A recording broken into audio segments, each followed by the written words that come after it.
জয় শ্রীকৃষ্ণ, রাধে রাধে, জয় মা লক্ষ্মী। নমস্কার বন্ধুরা, অমৃত কথা চ্যানেলের নতুন একটি পর্বে আপনাদের স্বাগত জানাই। আশা করছি আপনারা সকলে ভগবানের কৃপায় ভালো আছেন এবং সুস্থ আছেন।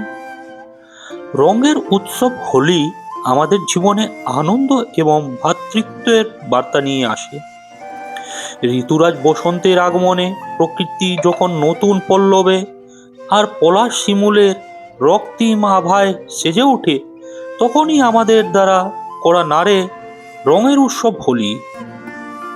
2026 সালের 4 মার্চ বুধবার পালিত হতে যাচ্ছে এই আনন্দময় উৎসব। এটি কেবল আবির বা রঙের খেলা নয়, এটি হলো হৃদয়ে জমে থাকা সমস্ত দেশ ঘৃণা আর মলিনতা মুছে ফেলে সম্প্রীতি রঙে একে অপরকে রাঙিয়ে তোলার এক পবিত্র লগ্ন। হোলি বা দোলযাত্রা আমাদের শেখায় অশুভের বিনাশ আর শুভ শক্তির জয়গান। তাই আজকের ভিডিওতে আমরা জানবো হোলির দিন বাড়িতে কোন জিনিসগুলো আনা অত্যন্ত শুভ, হোলির দিন কোন 5টি খাবার খাওয়া উচিত নয়, হোলির দিন রাশি অনুযায়ী বিশেষ টোটকা, হোলি কেন পালন করা হয়।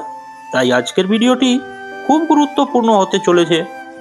মূল পর্বে যাওয়ার আগে আমার সকল দর্শক বন্ধুদের কাছে একটা অনুরোধ থাকবে, দয়া করে ভিডিওটি সম্পূর্ণ মনোযোগ সহকারে দেখবেন। যদি ভালো লাগে তাহলে অবশ্যই একটা লাইক করবেন আর কমেন্টে ভক্তি ভরে লিখবেন জয় শ্রীকৃষ্ণ, রাধে রাধে। আমাদের চ্যানেলটিকে সাবস্ক্রাইব করে পাশে থাকা বেল বাটনটি অন করে রাখবেন। তো চলুন শুরু করা যাক আজকের আলোচনা। হোলি কেন পালন করা হয়, বিস্তারিত ইতিহাস ও আধ্যাত্মিক তাৎপর্য।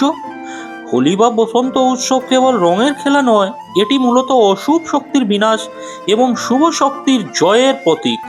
সনাতন ধর্মাবলম্বীদের কাছে এর গুরুত্ব অপরিসীম। হোলি পালনের প্রধান কারণগুলো নিচে বিস্তারিতভাবে আলোচনা করা হলো। এক, হোলিকা দহন ও প্রহ্লাদের কাহিনী। হোলি পালনের সবচেয়ে জনপ্রিয় কারণ হলো ভক্ত প্রহ্লাদের কাহিনী। প্রাচীনকালে হিরণ্যকশিপু নামক এক শক্তিশালী ও অহংকারী দানব রাজা ছিলেন। তিনি ব্রহ্মার বর পেয়ে নিজেকে অমর মনে করতেন এবং প্রজাদের বাধ্য করতেন তাকে দেবতা হিসেবে পূজা করতে। কিন্তু তার নিজের পুত্র প্রহ্লাদ ছিলেন ভগবান বিষ্ণুর পরম ভক্ত। এতে ক্ষুব্ধ হয় হিরণ্যকশিপু প্রহ্লাদকে হত্যার পরিকল্পনা করেন। হোলিকার বহনের এমন একটি চাদর বা বর ছিল যা আগুনের শিখা থেকেও তাকে রক্ষা করত। প্রহ্লাদকে মারার জন্যে হোলিকা তাকে কোলে নিয়ে অগ্নিকুণ্ডে প্রবেশ করেন, কিন্তু আশ্চর্যজনকভাবে প্রহ্লাদের অগাধ ভক্তির কারণে ভগবান বিষ্ণুর কৃপায় হোলিকা পুড়ে ছাই হয়ে যায় এবং প্রহ্লাদ অক্ষত অবস্থায় বেরিয়ে আসেন। এই দিনটিকে স্মরণ করেই হোলিকা দহন বা নেড়াপড়া উৎসব পালন করা হয়। 2, রাধাকৃষ্ণের শাশ্বত প্রেম। বৃন্দাবন ও মথুরায় হোলি পালনের গুরুত্ব ভিন্ন। প্রচলিত আছে যে ভগবান শ্রীকৃষ্ণ তার শ্যামলা গায়ের রং নিয়ে চিন্তিত ছিলেন এবং রাধার গৌরবর্ণ দেখে আক্ষেপ করতেন। তখন মা যশোদা তাকে পরামর্শ দেন রাধার মুখে নিজের পছন্দের রং লাগিয়ে দিতে। কৃষ্ণ রাধার মুখে রং লাগিয়ে তাকে রঙিয়ে দেন না থেকে, যা থেকে হোলি বা রঙের উৎসবের সূচনা হয়। এটি পবিত্র প্রেমের প্রতীক হিসেবে আজও উদযাপিত হয়। 3, ঋতুরাজ বসন্তের আগমন। প্রকৃতির বিচারেও হোলির গুরুত্ব রয়েছে।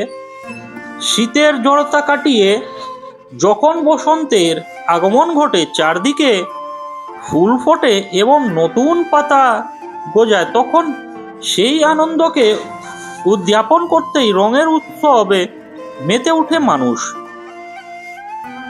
এটি পুনর্জন্ম এবং নতুন শুরুর বার্তা দেয়। হোলি বা বসন্ত উৎসবের এই পবিত্র তিথিতে খাদ্যাভ্যাসের উপর নিয়ন্ত্রণ রাখা অত্যন্ত জরুরি। শাস্ত্রীয় মতে এবং আয়ুর্বেদিক দৃষ্টিভঙ্গিতে হোলির দিন কিছু নির্দিষ্ট খাবার গ্রহণ করা আপনার শারীরিক ও আধ্যাত্মিক উন্নতির পথে বাধা হয়ে দাঁড়াতে পারে। নিচে হোলির দিন বর্জনীয় 5টি খাবার সম্পর্কে অত্যন্ত বিস্তারিতভাবে আলোচনা করা হলো। এক, অতিরিক্ত তৈলাক্ত ও ভাজা পোড়া খাবার। হোলির উৎসবে সাধারণত লুচি, কচুরি বা পকোড়া খাওয়ার প্রচলন থাকে, তবে অতিরিক্ত তেলযুক্ত খাবারই এই দিনে এড়িয়ে চলা উচিত। বিস্তারিত কারণ, হোলি এমন একটি সময় পড়ে যখন শীত বিদায় নিয়ে গ্রীষ্মের আগমন ঘটছে। এই ঋতু পরিবর্তনের সন্ধিক্ষণে আমাদের পাচনতন্ত্র বা হজম শক্তি কিছুটা দুর্বল থাকে। অতিরিক্ত তৈলাক্ত খাবার খেলে পেটে গ্যাস, অম্বল বা বদহজমের সমস্যা দেখা দিতে পারে।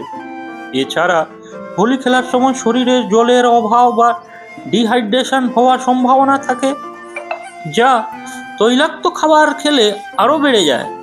স্বাস্থ্যগত প্রভাব, ভাজা পোড়া খাবার রক্তে কোলেস্টেরলের মাত্রা সাময়িকভাবে বাড়িয়ে দেয় এবং শরীরের আলস্য তৈরি করে, যার ফলে উৎসবের আনন্দ মাটি হয়ে যেতে পারে। 2, আমিষ জাতীয় খাবার, মাছ, মাংস বা ডিম। হোলি একটি অত্যন্ত পবিত্র এবং আধ্যাত্মিক উৎসব। এটি মূলত সাত্ত্বিক জীবনযাপনের বার্তা দেয়, তাই এই দিনে আমিষ আহার বর্জন করা উচিত। বিস্তারিত কারণ, সনাতন ধর্মে হোলিকা দহন এবং পরদিন রঙের উৎসবকে অশুভ শক্তির বিনাশ হিসেবে দেখা হয়। মাংস বা ডিম হলো তামসিক আহারে পর্যায়ে যুক্ত। বিশ্বাস করা হয় যে হোলির দিন আমিষ খেলে মানুষের মনে কাম, ক্রোধ ও হিংসার উদয় হয়, যা এই উৎসবের মূল চেতনার পরিপন্থী আধ্যাত্মিক প্রভাব। শাস্ত্রমতে এই পবিত্র দিনে প্রাণী হত্যা বা প্রাণীজ আমিষ গ্রহণ করলে গ্রহের দোষ খণ্ডন হওয়ার পরিবর্তে বৃদ্ধি পায়। বিশেষ করে যারা এই দিন বিশেষ কোনো ব্রত বা জ্যোতিষশাস্ত্রীয় প্রতিকার করেন, তাদের জন্য আমিষ ভক্ষণ কঠোরভাবে নিষিদ্ধ। 3, অতিরিক্ত লবণাক্ত বা নোনতা খাবার। হোলির দিন বিভিন্ন ধরনের নিমকি বা নোনতা খাবার চল থাকলেও এর পরিমাণ সীমিত রাখা প্রয়োজন। বিস্তারিত কারণ, অতিরিক্ত লবণ শরীরে জল ধরে রাখার ক্ষমতা কমিয়ে দেয়। হোলির দিন রোদে ঘুরে রং খেলা হয়, যার ফলে শরীর থেকে প্রচুর ঘাম নির্গত হয়। লবণের আধিক্য শরীরে ইলেকট্রোলাইট ইমব্যালেন্স বা লবণের ভারসাম্য নষ্ট করতে পারে। শারীরিক সমস্যা, লবণের পরিমাণ বাড়লে রক্তচাপ হঠাৎ বেড়ে যেতে পারে এবং ত্বকে জ্বালা পোড়া বা চুলকানি সৃষ্টি হতে পারে, বিশেষ করে যখন ত্বকে রাসায়নিক রঙের সম্পর্ক থাকে। 4, বাসি বা আগের রাতের খাবার। হোলির দিন সবসময় টাটকা এবং গরম খাওয়া উচিত। আগের রাতের বেঁচে যাওয়া খাবার, বাসি খাবার এই দিনে ভুলেও খাবেন না। বিস্তারিত কারণ, ঋতু পরিবর্তনের এই সময়ে ব্যাকটেরিয়ার সংক্রমণ বৃদ্ধি পায়। বাসি খাবারে খুব দ্রুত বিষক্রিয়া বা ফুড পয়জনিং হওয়ার ঝুঁকি থাকে। হোলির উত্তেজনায় অনেক সময় আমরা খাবারের পরিচ্ছন্নতার দিকে খেয়াল রাখি না, যা বিপদের কারণ হতে পারে।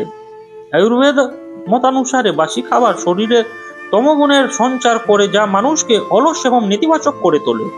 উৎসবের প্রাণবন্ত ভাব বজায় রাখতে সব সময় সতেজ খাবার গ্রহণ করা জরুরি।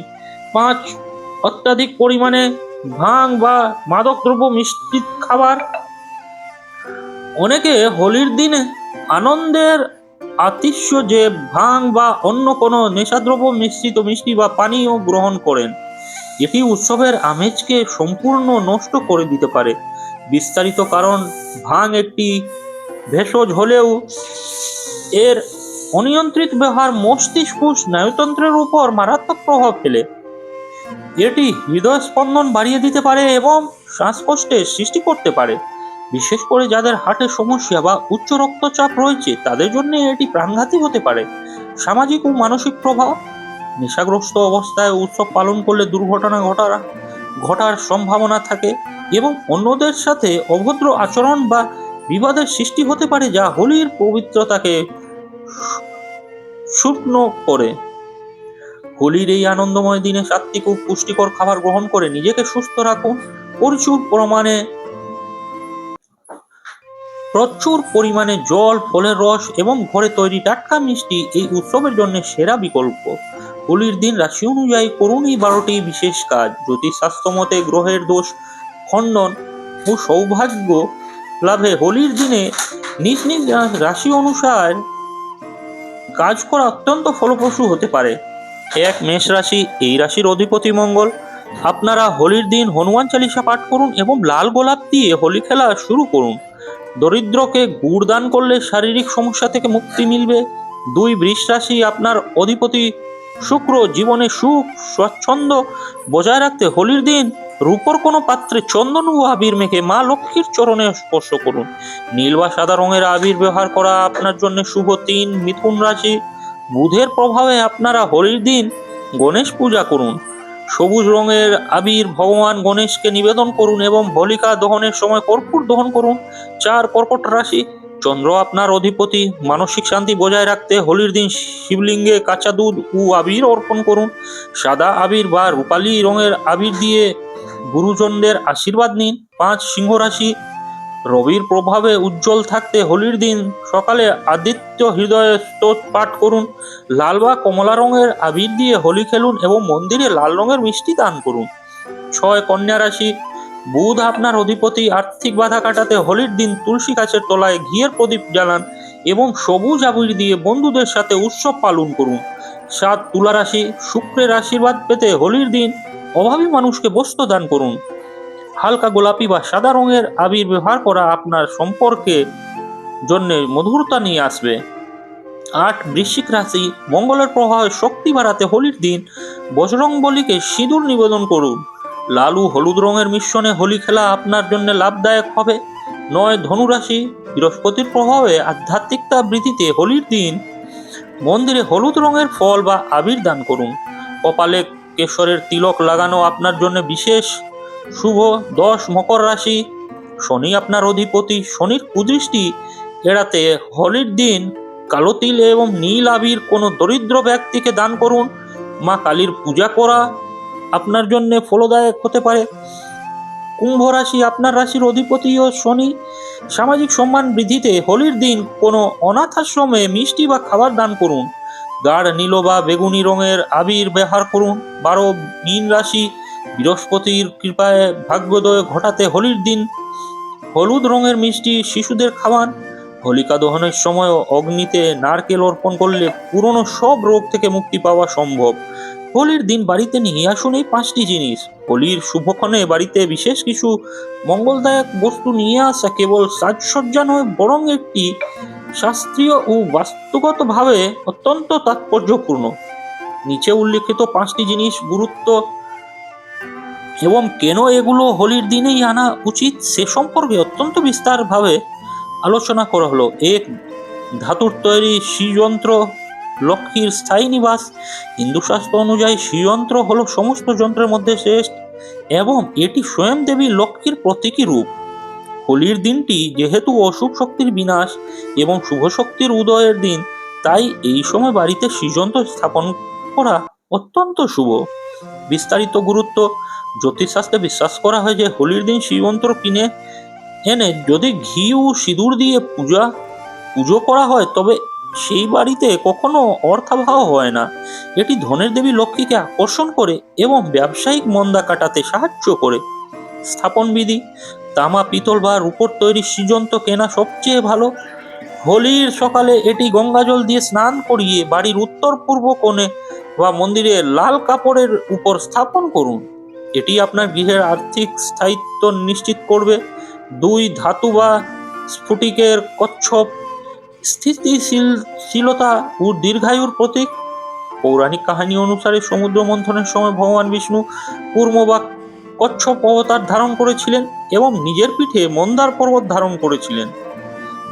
হোলির দিন বাড়িতে একটি কচ্ছপ নিয়ে আসা অত্যন্ত ফলপ্রসূ। বিস্তারিত গুরুত্ব। বাস্তুশাস্ত্রে কচ্ছপকে সুখ, শান্তি এবং দীর্ঘায়ুর কারক বলা হয়। এটি বাড়িতে থাকলে নেতিবাচক শক্তি প্রবেশ করতে পারে না। হোলির দিন এটি জানলে পরিবারের সদস্যদের মধ্যে ধৈর্য ও ঐশ্বর্যের বৃদ্ধি পায় এবং কর্মক্ষেত্রে পদোন্নতির যোগ তৈরি হয়। স্থাপন বিধি। পিতল, তামা বা স্ফটিকের অর্থাৎ কাঁচের কচ্ছপ কেনা শ্রেয়। এটি একটি পাত্রে সামান্য জল দিয়ে বাড়ির উত্তর দিকে মুখ করে রাখুন। খেয়াল রাখবেন যেন কচ্ছপের মুখটি বাড়ির ভেতরের দিক থাকে। বাইরের দিক নয়। এতে ঘরের স্ত্রী ঘরের ভেতরেই সীমাবদ্ধ থাকে। 3. লাকি ব্যাম্বু বাঁশের চারা, পজিটিভ এনার্জির উৎসব। বসন্তের এই উৎসবে প্রকৃতি যখন নতুন সাজে সাজে, তখন জীবন্ত উদ্ভিদ বাড়িতে আনা বাস্তুগতভাবে খুব ভালো। লাকি ব্যাম্বু বাঁশের ছোট্ট চারা সৌভাগ্য ও উন্নতির প্রতীক। বিস্তারিত গুরুত্ব। ফেংশুই এবং ভারতীয় বাস্তুশাস্ত্রে বাঁশ গাছকে অত্যন্ত শক্তিশালী পজিটিভ এনার্জি বা ইতিবাচক শক্তির উৎস মনে করা হয়। হোলির দিন এটি বাড়িতে আনলে বাড়ির বায়ুমণ্ডল শুদ্ধ হয় এবং পরিবারের সদস্যদের মধ্যে পারস্পরিক বোঝাপড়া উন্নত হয়। এটি কেবল সৌভাগ্যই আনে না, বরং বাড়ির সৌন্দর্য বৃদ্ধি করে। স্থাপন বিধি। এটি কাচের পাত্রে বা সিরামিকের পাত্রে সামান্য জলে রাখতে পারেন। ড্রয়িং রুমের পূর্ব বা দক্ষিণ পূর্ব কোণে এটি স্থাপন করা সবচেয়ে ভালো। এটি আপনার পারিবারিক সুখ ও সমৃদ্ধিকে চারা গাছের মতোই ক্রমবর্ধমান করে তুলবে। 4. পিতলের নতুন ঘণ্টা, অশুভ শক্তির বিনাশক। স্বাস্থ্যমতে দেবালয়ে বা বাড়িতে ঘণ্টার ধ্বনি যেখানে পৌঁছায় সেখানে কোনো অশুভ শক্তি বা নেতিবাচক প্রভাব টিকতে পারে না। হোলি হতো একটি তান্ত্রিক ও আধ্যাত্মিক গুরুত্ব সম্পন্ন দিনে একটি নতুন পিতলের ঘণ্টা কেনা খুব জরুরি। বৈজ্ঞানিক দৃষ্টিভঙ্গিতে ঘণ্টার ধ্বনি বাতাসের জীবাণু ধ্বংস করতে এবং মনের একাগ্রতা বাড়াতে সাহায্য করে। হোলির দিন সকালে নতুন ঘণ্টা কিনে এনে হোলিকা দহনের সময় বা সকালের আরতির সময় সেটি বাজালে গৃহের কোন জমে থাকা নেতিবাচক স্পন্দন বা নেগেটিভ ভাইবস দূর হয়ে যায়। ব্যবহার বিধি। নতুন ঘণ্টাটি কিনে এনে চন্দন ও সিঁদুর দিয়ে তিলক আঁকুন। প্রতিদিন পুজোর সময় এটি ব্যবহার করলে বাড়িতে দেবীর আশীর্বাদ বজায় থাকবে এবং মানসিক অবসাদ দূর হয়। 5. শ্বেত চন্দন বা আসল চন্দন, কাঠের টুকরো, মানসিক প্রশান্তি ও শীতলতা। হোলি রঙের উৎসব হলেও এর মূল উদ্দেশ্য হলো মনের মলিনতা ধুয়ে ফেলা।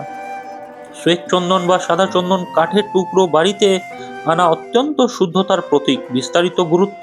চন্দন হলো ভগবান বিষ্ণু এবং মহাদেবের অত্যন্ত প্রিয় বস্তু।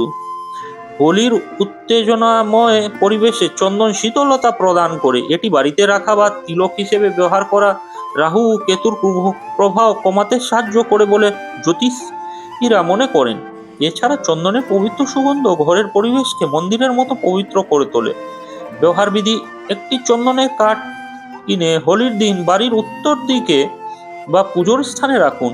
হোলি খেলার পর স্নান সেরে কপালে একটু চন্দনের তিলক লাগান। এতে আপনার স্নায়ু শান্ত থাকবে এবং সারা বছর আপনার উপর ঈশ্বরের সুরক্ষা কবচ বজায় থাকবে। এই 5টি বস্তু হোলির পূর্ণ তিথিতে সংগ্রহ করলে আপনার গৃহস্থালী কেবল ব্যবহারিক রঙেই নয়, বরং অভ্যন্তরীণ সমৃদ্ধি ও শান্তিও ভরে উঠবে। হোলির আগের রাতে হোলিকা দহন বা চঞ্চড়ি অনুষ্ঠানটি অত্যন্ত গুরুত্বের সাথে পালন করা হয়। কাঠ, ঘুঁটে এবং শুকনো পাতা একত্রিত করে আগুন জ্বালানো হয়। এই আগুনের চারপাশে পরিক্রমা করলে শরীর ও মন শুদ্ধ হয় বলে বিশ্বাস করা হয়। অনেকে এই আগুনের ছাই বাড়িতে নিয়ে আসেন এবং কপালে তিলক হিসেবে ব্যবহার করেন, যা অশুভ শক্তি থেকে রক্ষা করে। পরদিন সকালে একে অপরকে আবির ও রঙের মাধ্যমে শুভেচ্ছা জানানো হয়। এটি সামাজিক বিভেদ ভুলে যাওয়ার দিন। মানুষ পুরনো সব তীক্ষ্ণতা ভুলে একে অপরকে আলিঙ্গন করে। সবশেষে হোলি পালনের সময় আমাদের মনে রাখা উচিত যাতে কোনো প্রাণীর ক্ষতি না হয় এবং ক্ষতিকারক রাসায়নিক রং ব্যবহার না করে প্রাকৃতিক আবির ব্যবহার করা হয়। উৎসব তখনই সার্থক হয় যখন তা আনন্দ ও সুরক্ষার সাথে পালিত হয়। প্রিয় বন্ধুরা, ভিডিওটি দেখে যদি ভালো লেগে থাকে এবং উপকৃত হয়ে থাকেন তাহলে অবশ্যই একটি লাইক করবেন। এতে আমরা নতুন ভিডিও বানানোর জন্য অনুপ্রেরণা পাই। আর কমেন্টে শ্রদ্ধা ও ভক্তি ভরে একবার অবশ্যই লিখবেন জয় শ্রীকৃষ্ণ, রাধে রাধে। এইরকম তথ্যমূলক ভিডিও নিয়মিত পেতে আমাদের চ্যানেলটিকে সাবস্ক্রাইব করে পাশে থাকা বেল বাটনটি অন করে রাখবেন, যাতে এরকম তথ্যমূলক গুরুত্বপূর্ণ ভিডিও আপনারা নিয়মিত দেখতে পারেন। সকলে ভালো থাকবেন, সুস্থ থাকবেন। আপনার উপর ঈশ্বরের কৃপা সদা বর্ষিত হোক।